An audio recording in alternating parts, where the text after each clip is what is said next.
Hey guys, Michael Pizzullo here, psychotherapist in West Hollywood. Want to talk to you about hookup apps and specifically, can they be healthy? So if you are a gay man, you've probably used Grindr, Scruff, whatever, all kinds of different apps they have out these days. And there's a lot of debate about if these are, good for our community or if they're toxic and so on and so forth. And I'm not going to get into the social debate.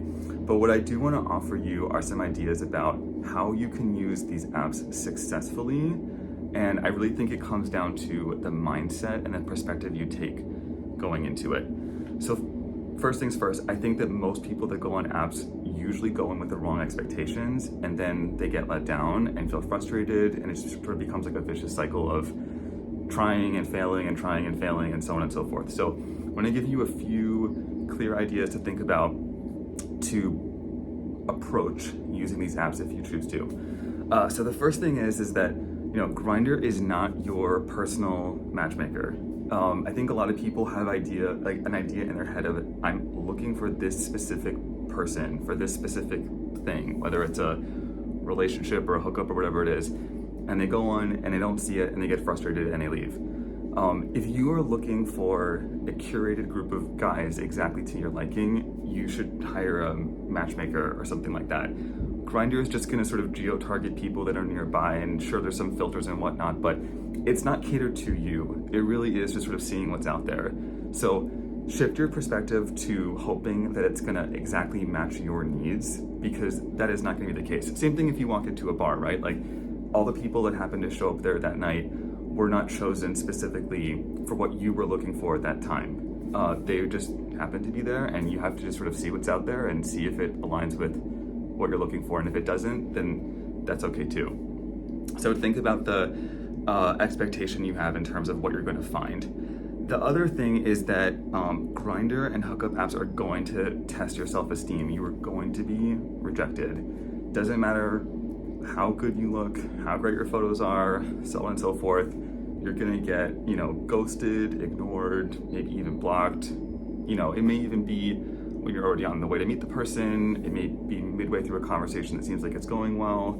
So expect your self-esteem to take a hit every now and then. Sure, there's gonna be lots of validation too. People, fire emojiing or, whatever, woofing at you and saying good things. But also expect rejection. It is just going to be part of it. And I think if you go into it hoping and bracing yourself, like, God, I don't want to experience any rejection, and then you do, it's going to sting. But if you go in just knowing like, hey, this is just going to be part of the process for everyone, I think you'll absorb it a lot easier when it happens, because it will happen. It happens to absolutely everyone.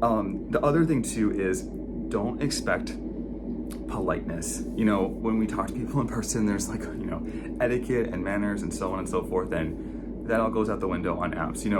Behind a keyboard, it's a very dehumanizing process. It's easy to forget that you're talking to a person and not an avatar or whatnot. And I think it elicits a different way of interacting with people that is a lot more selfish and is very transactional. And hey, that's kind of part of the point, right? But I think what ends up happening is that when people are kind of rude, people get offended. And I would go into it again expecting that to be the terrain. I wouldn't expect politeness. If you get someone who's polite, that's great. But I would expect people to be not their most gracious and kind and catering to, your sensitivities over the screen of their phone using one of these apps. So I would just lower that expectation quite a bit as well, in terms of how polite and caring and kind you're expecting people to be. And the last thing too is the digital chemistry often does not translate to in-person chemistry. I think that's the big thing with apps, right? Is that even if you do meet someone and you're into them and they have the right pictures and whatnot, and then you go meet them and there's it falls flat. There's like a thud right away.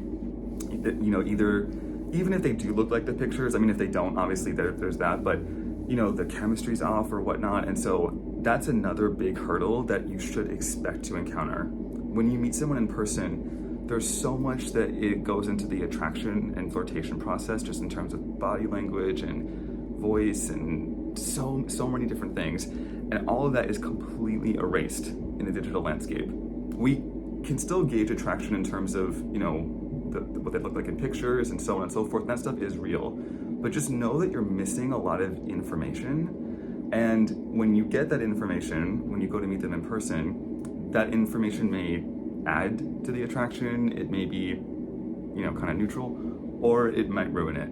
And I think, again, just knowing that is part of the process will help set you up for less disappointment. And knowing that every time you chat with someone on an app, it does not mean that when you actually meet them, you're gonna have the same chemistry in person. That it really is gonna be, let's see how this goes when you get there. And being prepared to, bow out if you're not into it as well is something to think about in advance. So curious to hear what you guys think. I think that apps can be great, just depends on how you use them and the perspective you have. So I'd really encourage you to think of your mindset going into it so you set yourself up for success rather than disappointment. But curious to hear what you guys think, if you've had success using these or if you hate them or whatever it is. Would love to know what your perspectives have been and what tips you have for others who might want to use them. So let me know. Thanks, guys.